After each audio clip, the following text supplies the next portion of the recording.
Graduate of my home state university, UWM. Yes. And currently Chief Operating Officer of Vice Media. She wrote a book called Who Thought This Was a Good Idea and Other Questions You Should Have Answers to When You Worked in the White House. And it's a behind-the-scenes political memoir, and she's here to discuss that with us. So thank you both for leaving. No, thank you. Great intro. Okay, so I love this book. I just listened to it as a book on tape, and everybody should buy it. It's right outside. It's $27. So important piece. Pitch you. Alyssa and I worked together, I'll just say, Long time. for forever. Back to 2002. Yeah. Yes. So I've known her quite some time. And We still look so good. we still look young. So let's kick it off. Let's start with what made you write the book. I think people who know you would not have guessed you would have done that. Can we just also say up front that Saki's nickname was Saki Bomb? That's true. That's true. And we both worked with a lot of dudes as the only girl at the table. So many often. dudes. And Yes. so the reason that I wanted to write the book, and like Saki knows I'm like a very sort of behind the scenes type of person, but it's because I didn't really think that there were any books like it for younger people, and especially young women, who could find the experience relatable and sort of accessible. So that's why. And what do you hope for all the people in here who are going to read the book or listen to it as a book on tape? What do you think people will take away from it? I would like people to take away that it is accessible, that very normal people from all walks of life work in the West Wing, and that's how it should be. Good. So one of the things that really is a theme in the book is being the only person with a lot of dudes. Yes. I should also say there's some people who are in the book who are here who we worked with too. Yes. Raise your hands. Raise your There you hands. go. Yes, and in the corner with the glasses is Lauren. She's Yes. the co-writer of the book. So you can call them out whenever Yeah, it's feel free. appropriate. Especially this one. So you speak candidly in the book about what it's like being a woman, sometimes the only woman at the table. What are some misconceptions you had and maybe others have of what it's like? So I would say that I think I went into the whole experience very self-conscious, and that I felt like I had a lot to prove, whereas like actually everybody had a lot to prove. But I sort of internalized it and always felt like I had to be smarter and I had to be better, and the dudes definitely did not feel that way. I also felt like it wasn't until after I left that I thought about it, and tell me if you agree, but it's that when I would say something, I felt like I needed to know it was absolutely true and fact-based and not just an opinion, right? Like the dudes will just pontificate, but I mostly felt like I always had to be speaking from a place of total authority. Yeah, that's interesting. I found that too. Yeah, right? So, Not just bloviate. yeah. So I read this book, as I have already said a few times, and one of the things I've already started doing is the like obsessive entering things into my schedule. Mm-hmm. So can you talk a little bit about, since there are a lot of people here who may be starting internships or jobs or thinking about that, don't put too much pressure on yourself. I'll just 100% don't. plug.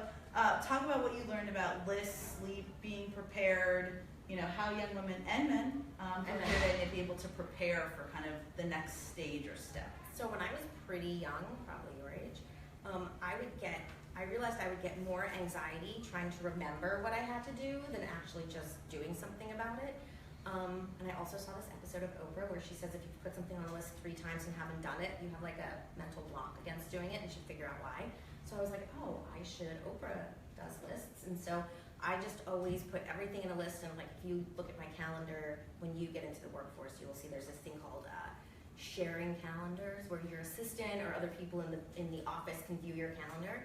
And mine's totally private because it says vacuum, pick up cat food, don't forget, like sometimes a street is closing near me in New York, and I'm like, make sure you leave so that you get there before they close the street. And it sounds nuts, but I put everything in my calendar, everything. Smart. And what did you learn about sleep? Sleep is very important. And I mean, it sounds so silly and people write books about it, but my productivity and my thought, and especially my creativity, is like times 10 when I've had a few consecutive nights of good sleep. Which you guys are all laughing as I would have on a campaign, like, please, I'm up until 2 doing papers, it's midterms, Right. It's a nightmare.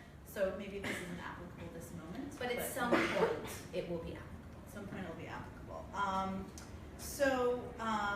You have a lot of great anecdotes in this book, which is one of the reasons it's really fun. Pulled out some good ones.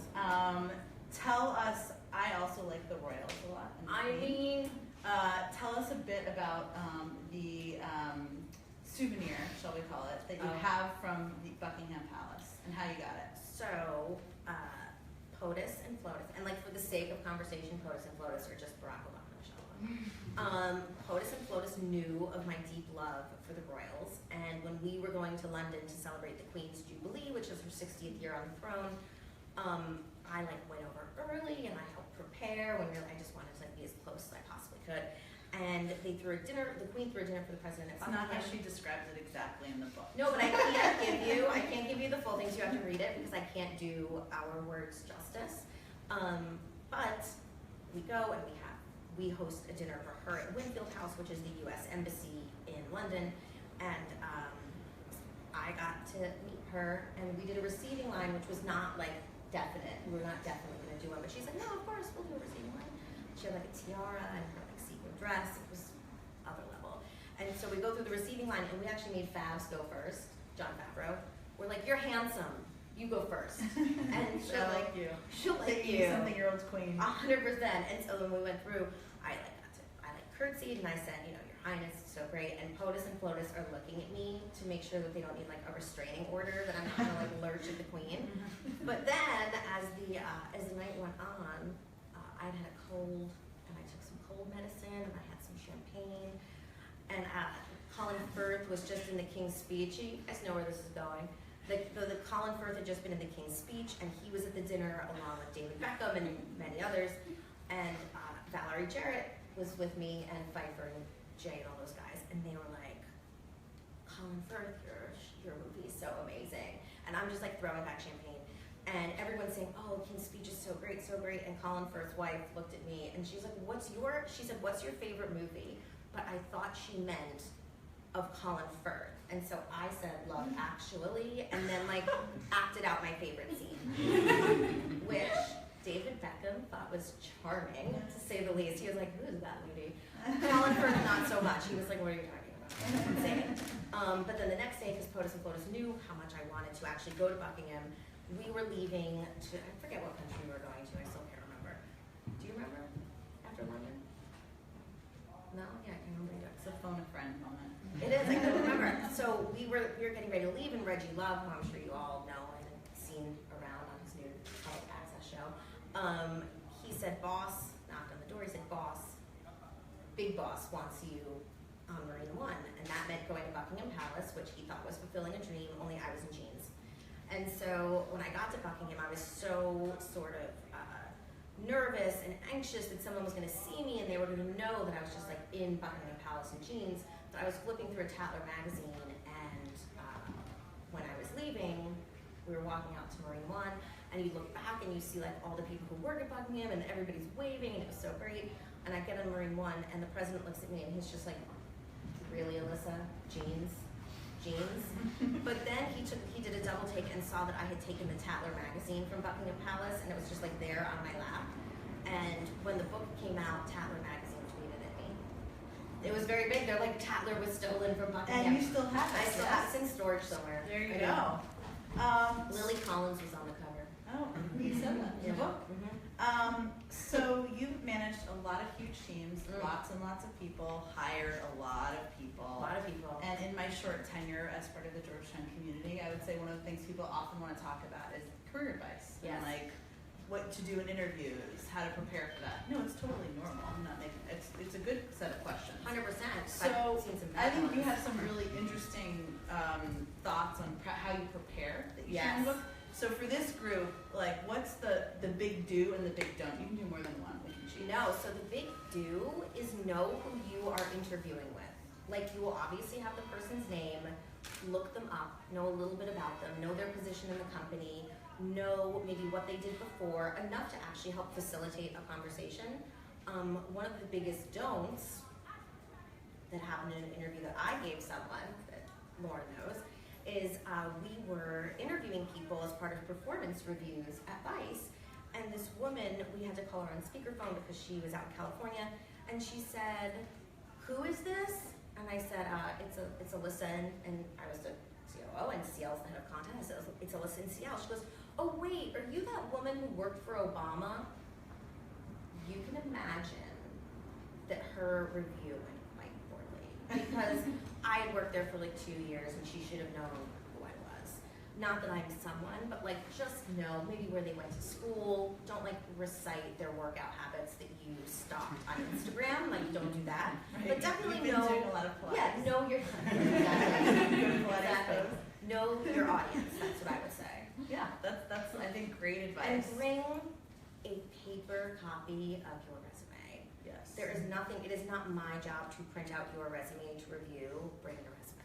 Yes, I'm not giving away the whole book here at all. No, it's just a smidge. The other thing that you talked about in there that struck me that admittedly I never did in my 10 years of working for Barack Obama, which was to look up and prepare for whomever you're going to sit next to. And this is applicable to you guys too. Like if you go to a dinner or a lunch that's sponsored by people here, maybe you have like some nerdy members of Congress or whatever, look them up. Do they have kids? Where'd they go to school? Yes. You always want to have a few things in your back pocket. To talk I about never it. did that, but Alyssa's going to be my life coach. She doesn't know yet. Totally. So I'm taking this on now. But it was the first lady always thought that we should be prepared and that going to state dinners was not like, it was work. It wasn't a party for us.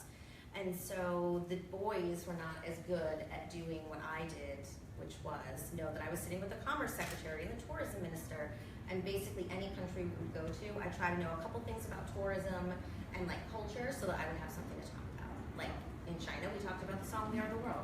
Yeah, see? It can work well. It can work well, and it diffuses an otherwise quite awkward situation. Well, we're going to get to everyone's questions. I have one more question. Yes. So people often ask me, though you have known President Obama, Barack Obama, POTUS, whatever you want to call him, longer than I have. Yes. So what do people not know about him? That's like about his personality, about how he is, about how he approaches things, or what's a misconception? So, what's he really like? Well, what's he really like? So first, I would say that he is one of the most intellectually curious people you'll ever meet. I mean, he always wants to know more. He always wants the answers to questions. And it can be anything. It can be a policy question. It can be a dispute over a television show. Like, he just always wants to know more. And I think that because the media painted such a picture of him as aloof, that's actually like not at all how he is, and he's just a super thoughtful, nice person who didn't believe in doing sort of outsized gestures for the sake of the media thinking that he was relatable, when he was actually quite relatable. And Alyssa's like married, but there were some early stories of him like in the book of him trying to prompt you to kind of call people and follow up with dates.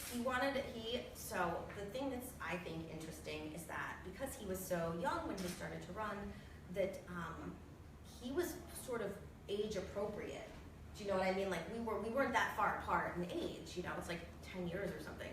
And he felt seeing us, like one of the moments I remember the most is when I was in DC and I was driving to Chicago to start on the campaign, and he called me. It was like, I don't know, it was like Saturday afternoon, and I was like, hello, because I was like super sick. And he's like, where are you? I'm like, I'm in Toledo. And he's like, why are you in Toledo? And I'm like, I'm driving to Chicago to work for you. And I think that he always had a certain amount of guilt that so many people had like uprooted their lives to go and basically just work for him and you know, make him president. So he felt a certain level of commitment to make sure our personal lives were in tip-top shape.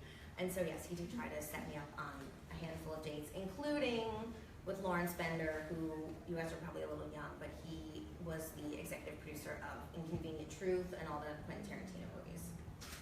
So and I didn't get off the couch. He had some good potential dates, you're saying. Yeah, I mean, there were some were better than others. Yes, fair enough. Okay, who wants to kick it off with It's not a question, don't make us beg. Yeah, you can ask for anything. Yes. Awesome. So I think something that I'm only 100 pages into your book, so Sure. maybe what we discussed is in your book, but I'd love to hear more about pivoting in your career. So for me, it didn't really hit me that I used to work in operations and television, and if you were the CEO, maybe I would have stayed. But I think I never connected that all the operations and work I did in another industry connects now to what I do in the field of politics. Sometimes, you know, through your career, you move in so many different ways, and it's hard.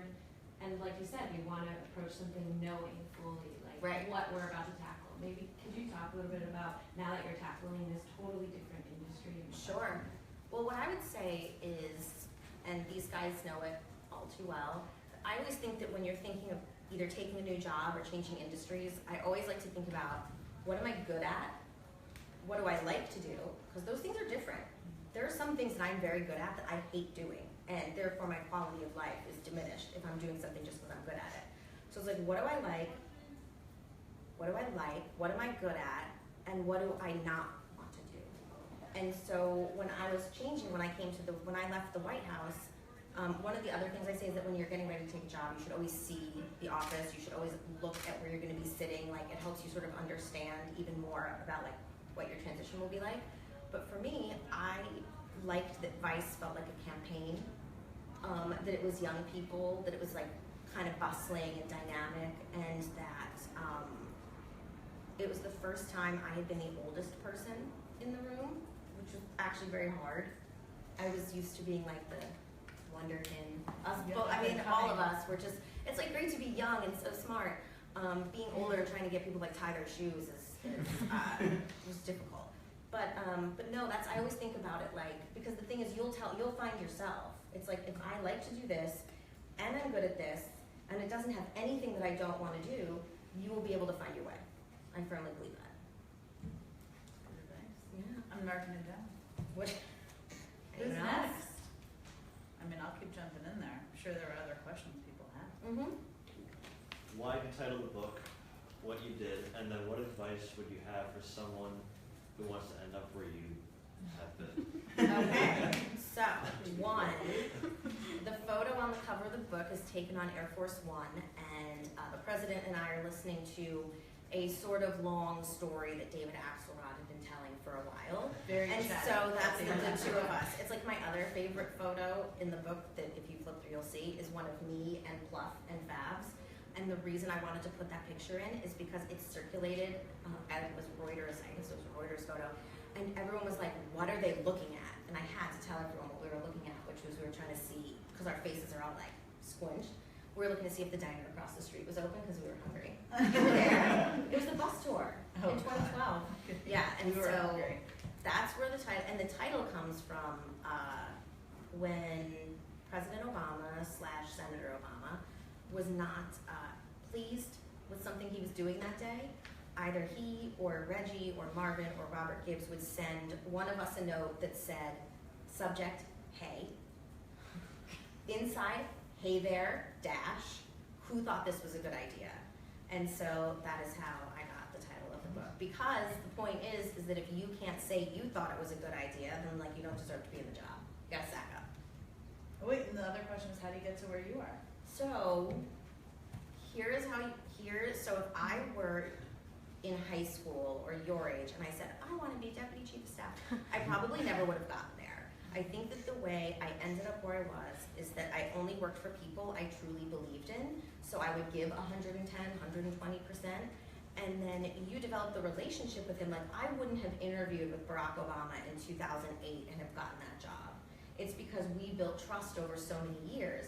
So I would say that you should do what you believe and always be committed, and especially in politics. Like, I've had a bunch of jobs I didn't believe in, but in politics and in public service, I think you have to really believe in your core mission, and then it's like sky's the limit. Yeah, in that vein, do you think that like as you were going along your career doing the various things you did, do you think that opportunities more found you or that you found opportunities, or was it a combination of both? So I think that I was very open-minded and kind of let certain things in, but I think I found them. Well, Barack Obama found me because Robert Gibbs found me, and that's how I ended up there. But for John Kerry, when I was working for Senator Kerry, I wrote them this like very passionate, adorable letter that was like, please let me come be an intern in your Boston office, even though I'd been in the workforce for 2 years. I was like, I just knew that if I wanted to get back into it, I couldn't have an ego, and I was gonna have to start at the very, very bottom and like waitress and babysit. But luckily I got a job for $20,000 a year. What did John Kerry note on your resume? This will make you laugh. Oh, at the time I was working at Sotheby's, the auction house, and it's like super fancy people obviously, and he's like, well, if she's good enough for Sotheby's, she's good enough for us. Which was, I mean, and we're still tight. There you go. Yeah. Who's next? Go ahead. Mm-hmm. In the early years, what attracted you to Barack Obama? What pulled you in about him? And then sort of at that point, later, when did you decide that you didn't want to be working for him? Sure. So in the very beginning, and Saki and I have been through it, it's like I forget how much we've been through together. So, my first memory of Barack Obama was when he gave the speech at the 2004 convention, and I was in my apartment on Capitol Hill packing to go up to Boston, and heard the speech from my living room / kitchen / bathroom. And I like walked out and I just stood there mesmerized and was like, it's the red states and the blue states, and yes, we worship an awesome God, and like all that. And I was like, wow, that's amazing. And then as soon as it was over, I was like, shit, JK's gonna be so pissed. And because it was like his convention and it was supposed to be his week, and like Barack Obama just completely stolen the thunder. And just when I thought I was being too sensitive, David Wade, John Kerry's forever consigliere, emailed me and he was like, we have a problem. And so that's how I first met Barack Obama. And then when I met him and when I interviewed with him, he was just so different from most of the other politicians that you would meet. And again, I think it's because we were like much closer in age than anyone I had ever worked for. But no, he just kicked back and his feet were up on the desk and he wasn't like super impressed with me, which is probably why I liked him. It's like when a guy doesn't like you, you're like, text me back. So he texted me back. And yeah, that's kind of how we ended up together. And then he decided he liked me well enough that we stuck together. And then when I left, it's because I've been in the White House for what seemed like a really long time. And I was giving 120% all the time, and I was just like not capable of doing that anymore. And I got like sort of a shit attitude and was like super grumpy all the time. And I didn't ever want to leave that way. I wanted to go out on a high note. And so, and I also thought that with all the experiences that we had, somebody else deserved the opportunity to enjoy the things that I had done. So, since Alyssa was like sort of modest about that answer, like most people only serve in the White House for like 2 years. It's like so grueling and exhausting, especially when there's only what, 26 senior advisors? 25. So when you're one of those people who's like always on call, or somebody who just works closely with the president, it's really tiring. I'm just looking at all the tired, the people who just left like I did. And so you stayed for how many? You stayed for 5.5 or 6? Yeah, after a campaign. And my sleep, it turned out, so I had issues with sleeping for several years. And one of the things that we also, which I didn't put in the book and I wish I had, one of the reasons I did not sleep that well is because as Deputy Chief of Staff, you have a secure, That's in the book. the secure communication system? Yeah, in your room. And how about my room so hot? It makes your room hot. So anyway, yes, my secure comms kit, which was like this big, I forgot. I even read the audiobook myself. Made my room really hot. It made it hard for me to sleep. Describe what a secure comms kit is. So it's the red phone, like it's literally red, and then there's a yellow one, which is less scary, and then there's a computer setup, and then this whole apparatus. And they can call you from the sit room, literally, in the middle of the They do, night. and so like do you guys remember when Fukushima happened, nuclear meltdown? So the situation room would call me and say, ma'am, we have a situation, here's the sit rep, which means situation report, and my job was to say whether or not they called the chief of staff next or the president next. And so usually I was just like, you should all notice, it seems bad. It's like, we shouldn't waste time with another phone call, it seems bad. So yeah. Yeah. 2 questions. Why does it make your room so hot? Because it's like a big, I can't think, what's the word? A big server. Oh. Yes, it's like the She had a server in computer. her house. Yeah, it was like an actual server in my bedroom. It was awesome. And then my other question, now being in the private sector, what do you think, like being in, like I guess what about politics then relates now to being in the private sector, and how do you think it prepared you? Sure. So I think that politics is really just about people and personalities. And so part of being in politics was learning how to navigate people and personalities. And so I'm like a ninja in the private sector when it comes to stuff like that because people can't outwit my mental manipulation. Watch out. Watch out. But no, it's really being able to deal with people. It's knowing when to be customer service oriented and when you're serving a client and when they should be serving you. So that was like most helpful. Humility too, I will say. This goes back to the interview thing. Like, you guys are all really smart. Don't go into interviews and act like you know everything, because nobody will call you back. Oh my That's God. just my unsolicited. I'm sure No. nobody in the room would do this, but My favorite, which we talked about earlier, was that my favorite thing in the White House was when someone who was like 22, 23 years old would come to meet with me and tell me that they thought their job should be more substantive. I'm like, yeah, don't do that. don't do that. Guess what? You're 22. That's the advice, Right. Yeah. Who's next? There's a good question so far. Go Yeah. ahead. So one question, just more from at least what I've seen, the operation of the Obama administration was rather smooth, and Yes. especially in comparison to the current presidential Correct. administration we have, where the president is driving a parked truck while his healthcare bill is imploding. So, Correct. Excuse me. He's Oh. ready for his TV close-up. Yes. Communication master right here, and I'm basically wondering what was the Obama administration and you all are able to do that was so effective in comparison to what's currently happening right now? What being portrayed? That is a very good question, and I have a very long answer. I would say that Settle in. when we were, put your feet up. When we were, when Obama was president-elect, as soon as he was elected, the Bush folks reached out to us.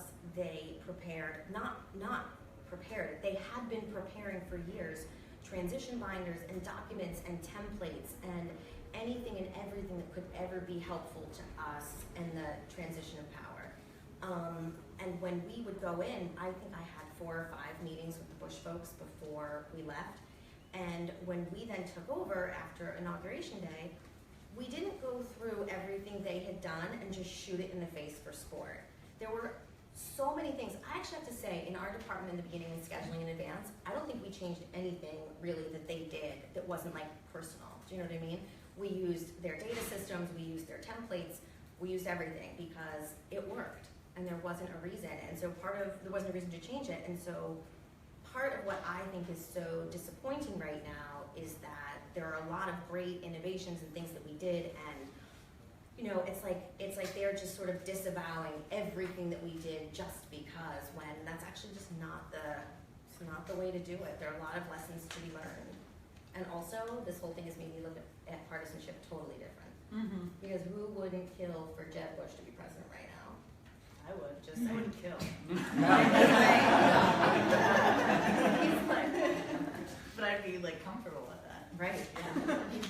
I'd be settled in for it.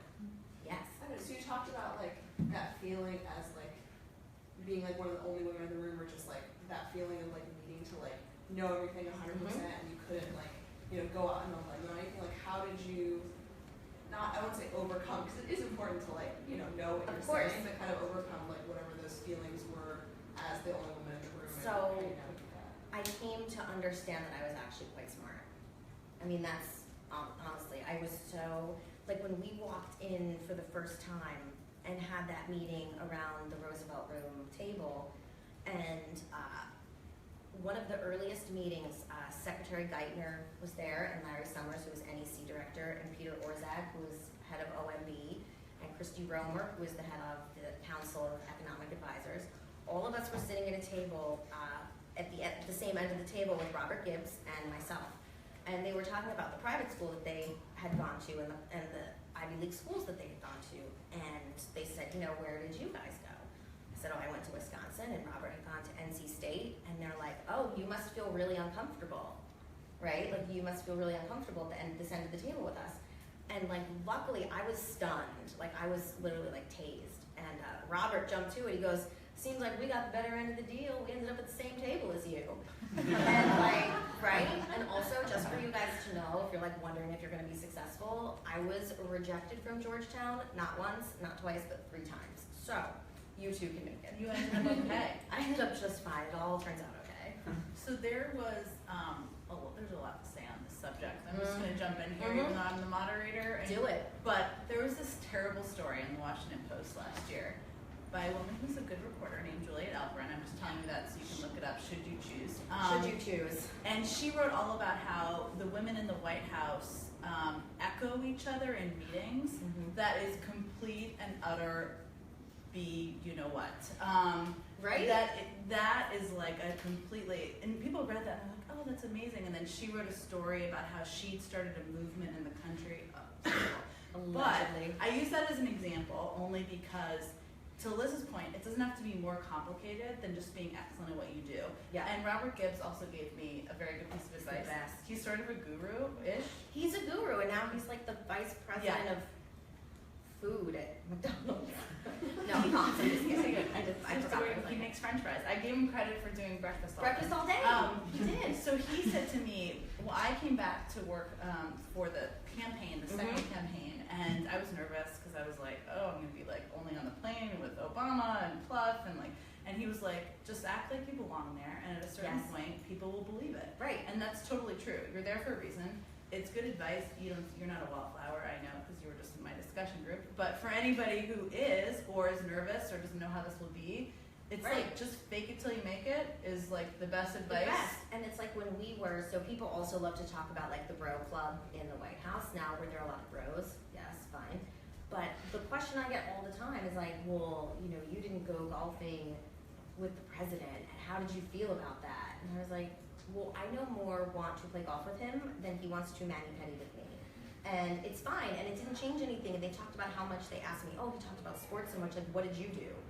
I was like, well, I talked about ice skating and gymnastics when the Olympics were on. And like, it was not like a fissure in our relationship. It was just, I didn't care, yeah. We didn't have to play golf for 5 hours on Saturdays. Who would want to? We do our own Percent. Yeah. Who's next? Yeah, so I have two questions. One, how, like, going from the campaign, as you said, into so many years working in the White House, how did you make that sort of schedule sustainable so that you can keep doing that work for so long? And two, now that you're sort of a little bit outside the sphere of politics, you know, and it's so different, do you find that you're still as passionate about your work, or like what is it that you are doing differently to like make yourself feel as inspired if it is like different? That's a very good question. I'm going to start with the second one first, which is that it is hard. I will say it's hard. Going to work and serving people every day and like having a mission and working with like basically your people who become your family, and like Jen was saying, like the supporting, like echoing people at the table, like that's kind of horseshit. I always kind of go with it because I don't want to be the person that like disavows it on television. Disavow it across America for all of us. But yeah, but that is, wait, what were we saying? Keep going. No, I just know it's hard to transition to the private. Oh, right, sorry. So you have to find things. I derived all of my satisfaction for many years from work. My personal life revolved around work. I didn't have anything but work. And so reasonably, you're going to feel a bit off when you leave, and you're going to feel a little empty, to be quite honest. And I think, read the book, I had a straight identity crisis when I left. I did not know who I was without Barack Obama. I didn't know like anyone would care about me, to the point that Fariel and I have a mutual friend, this guy, Michael Smith, and he would yell at me because I would take meetings for jobs that he was like, that is so beneath you. Like, what is wrong with you? And so you need to have a couple good friends like smack you around a bit. But mostly now I try to diversify sort of how I stay motivated. So in New York, I do work with the Women's March and stay active with those ladies who are just like, I sent them a cold email from their info at the Women's March, and I was like, you guys are my kind of people. Like logisticians, getting women out there, no casualties, no arrests, no nothing. And so I actually did 2 weeks of our book. We gave the royalties to the Women's March. And is it the same as going in and sitting in the Oval Office every day? It's not, but I have found ways outside of work, because ultimately, for the most part, work is work. There are very few instances where that is not the case. And so I try to diversify. That was mine. What was your first question? Like, how do you like stay sustainable for so long? So it's hard. I tried a routine. I didn't have a social life. I didn't go out. So I would get up and go to work and then come home and go to bed. And 3 days a week I did Pilates. And I tried to eat healthy, and when I couldn't, I did Jenny Craig. But that's literally, because ultimately, like, your clothes start splitting, and you're like, this is making me even sadder. So I would just, I did Jenny Craig more than once in the White House. Healthy. If you ever found a candidate that inspired you, like Barack Obama did, would you consider going back? Yep. Like for both of you, like would you consider? Totally. Yeah. Yeah. I suspect it will happen too. I mean, this is the thing about We're gonna be back, two Oh, old God. crows. we'll be with our walkers. I said, you know what I You said? guys will be running the place. We'll be Here's- like the old people trying to get into the meeting. But that is, well, see, this is my thing. I would do it if I knew that I was going to have an active role and be a part of the campaign. I don't want to be like the sad hanger-on. It's Yeah. like, oh, did we include her in the conference call? It's just like for fun, like just doing it to check the box because you wanted to be involved. But no, I would definitely do it again. Yeah. Once I saved some money. Yeah. I was gonna ask, how did you end up deciding what to do after you left the liberal arts? So, I would lie to you if I said there was a great science behind it. But mostly, I had, the one thing I realized is that it wasn't a forever commitment. And that if you don't like it, you can go, and that you have to give things a chance, because I'm 41 years old, and my dad will still be like, because I recently started at A&E Networks, and which owns part of Iceland. And my dad's like, how do you like your new job? I'm like, I don't know, it's okay. And he's like, oh, listen, the first 6 months with you is always, it's always trouble. And so I realized that whatever I did next didn't have to be forever, and I sort of took that burden off of myself. And I really liked the environment, and I felt like I was young enough to still learn a totally new industry, so I just went for it. Oh, we're gonna someone else. No, go for it. What's your day-to-day like in your new job? It's awesome. So I get up at a very reasonable hour, and my office is on, it's up in Midtown East, and I'm the president of Global Comms Strategy and Talent for A&E Networks, which is History, Lifetime, FYI, Iceland, and A&E. And so most of my day is spent looking at the shows that are coming up, screening things that might be a problem. It's literally like, so we had this television show you might have read about called Generation KKK, and there was like a big kerfluffle in the press about it because people accused us of having paid Klan members to participate, which was not true. But first thing I'm like, let's get an investigation. We can't say anything until we had an investigation. And then I watched the whole series, and it's like, it's the first time I think that I get to be like a thinker, and I don't have to do everything. So I come in and I go through all my press clips and all of my magazines, which are like Variety, The Hollywood Reporter, New York Times, Washington Post, The Inquirer, because we have to see if our celebrities, I mean, remember Duck Dynasty is an A&E property, and like they were in The Inquirer all the time. Us Weekly, Star, so it's like I run the gambit of my favorite rags, and then we see if there's anything bad, and then we have a couple meetings, and then we have lunch. And then we do some screenings, and we talk about big things that are coming up, like our upfronts were last week. Upfronts are when networks show all of the new things that are coming in late 2017, 2018. And it's like, that's it. I'm usually out the door by 6:15, and I go home to watch more shows. I screen a lot, so, because I'm trying to look for shows that have like a hook or something interesting that we could sort of do something around. I'm just curious about what role your personal politics took in the decisions you made versus like something that Obama had already like laid out. You mean an example? So like you get a call on the red phone Mhm. and they say like, oh, this reactor is shutting down. Mhm. No, that's probably not a great example. So but here, it- I think I know what you're Yeah. asking. Basically, I felt that because my job was operations, I had to be sort of non-emotional, and not, like I had to be sort of clinical about the decisions I made, and there was very little personal influence about things like that. It was mostly like what's right and wrong, and you have a good sense of that, I think, when you get in, which is another thing that I feel the current administration is sort of missing, is that sometimes the right thing could be the wrong thing for you. Do you know what I mean? Like it's like having a moral compass, and so that is usually what I follow to like make decisions. This is just a question. It's like a total history major, but you mentioned the History Channel. Mhm. Have you ever like watched the White House documentaries and then been like, that's wrong? Like, this is So, not the documentaries, but I will say that when Scandal first came out, we were in the White House, and our girlfriend Danielle, who worked with us, is not here because I would point her out and tell you that when Scandal came out, we would be on the phone talking to each other about how inaccurate it was, to the point that her husband was like, you can't watch the show anymore if this is what you're gonna do. So, but it is hard because it's like, people say things like placing a secure call, and you're like, it can't be secure, it's on a cell phone, like that doesn't work. So. Is there a certain political TV show that most closely like Veep. Veep? That's my favorite.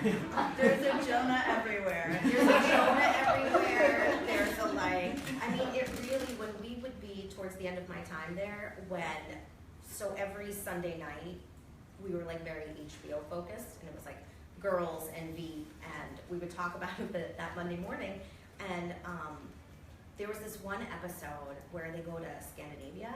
And when Joe Biden, when the VP walked by, we were like, did you talk to JLD about, Norway? Julia Louis-Dreyfus. Julia Louis-Dreyfus. And he'd be like, I can't confirm or deny, but I think there was some advice given.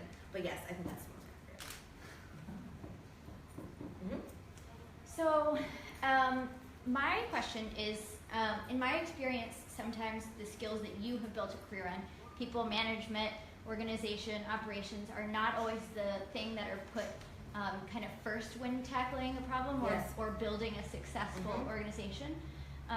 So how have you kind of gotten around that and convinced people of the worth of those skill sets at any given table? So, like the less sexy, let's call it. When the people, less sexy. when people think, oh, schedules just happen and logistics just happen, and we don't need to hire people to do that. No, we say it's the thing that everybody likes to critique, but nobody wants to do. So I'm actually very lucky because whether it was the Kerry campaign or the Obama campaign or the White House, I never really faced that issue. I mean, I would say that POTUS understood how much a trip took to put together, and would say to me, which is one of the biggest compliments, that like he would meet with people a lot more than he met with me, and I like never thought much about it. But every now and again he'd come down to my office, which was like not that far away, and he'd be like, hey, what's going on? I'm like, what? What's wrong? And he's like, well, I haven't seen you in a couple days, and I was like, no, it's fine. Like, you don't have to come talk to me because you're trying to make me feel important. And he's like, and he literally said, it's just that you always handle your shit, so I don't have to worry about it. And so I also stopped thinking that just because I wasn't in every meeting in every room, it was actually a compliment. And so with him, it was never an issue. In the private sector, I had found it to be a bit more challenging. And I make the point, I'm a bit older now, so I can be a little manipulative, but I try to take away the things that make everything work easy and be like, well, is it really, do you see why we need more, like an HR system, or really you'd be surprised things that some companies on the outside don't have. Like, we think the government is so antiquated, but some companies are actually as bad. And so I try to just like gently make the point when needed, but I'm lucky that I really haven't had too much. Who's next? I mean, I can add in another question. Yeah. Like biggest differences between like the way that like on a day-to-day, not I guess on a day-to-day basis, but like in terms of like hierarchy or just like the way the workflow like comes from top down, like how that's different in the private sector versus in the government, like in general. The government runs 100 times faster than the private sector. 100 times. You guys, I know I see some like gentle eye rolling, but it is true. The things when I look at, and this was one of the bigger issues when I moved to the private sector, I'm like, why does it take 11 meetings to get one thing done? Like, this is crazy. And I think because we were all very trusted, that we would have a problem, we would sit around in a circle. There were insane email chains, but not like there are in the private sector. And we would make a decision and we would go, because you don't have time to wait. Like, people's lives are being impacted. So in the private sector, there's just like a lot of going back and forth. And it's like, maybe we could do this, or maybe we should do that. And it's like, let's just go, let's just do something. So yeah, shocking, but yes, the government actually works rapidly in decision making, I think. Yes. So I know they say that it tends to be that women will only apply for jobs or internships if they know they will get. Yeah, correct. they're at least like 90%. 100%. qualified And for men, men are much but lower. 60. What's what's your advice there? What's the like percentage that you can go into an internship or job feeling confident that you can? So here's how I look at it. I look at everything as like, how far am I reaching? Like if I were to achieve every objective that they have set out in this job description, like you should always be reaching. Like if you take a new job, it should always be like fingertips. But if it's like a mile away, then I'm like, no, because you don't want to fail. You don't want to set yourself up to fail. But at the same time, it's like, it wasn't interesting. I saw that women need to be like 99% that they are qualified, and men can look at a job description and be like, I mean, it's close enough. I'm sure I can do it. And so that's why women apply for far fewer jobs. So yeah, always reach, but never, and have like a healthy sense of reach. Don't be like, oh, it's like right here. No, like reach. I would also add that in interviews for internships, people are consciously or unconsciously judging whether they want to work with you and whether they like you as a person, especially for an internship. Just remember that. It's not that you have to spit out every class you've taken and everything you've done. They want to know that you're going to work hard, you're going to smile, you're going to be fun to work with. That's probably the most important part. Especially for interns, especially for interns. Yeah, especially for 100%. Exactly. It's not what gets you the interview. No, but like I literally got my internships because I was like likable. Because people like to have me around. They could give me things to do and I didn't moan or roll my eyes. I was just like, got it, done, got it, done. Yeah, totally. Tell us about your, because most if you haven't read the book, you don't know probably your time with Bernie, with the burn. Oh yes, I felt the burn before anybody else.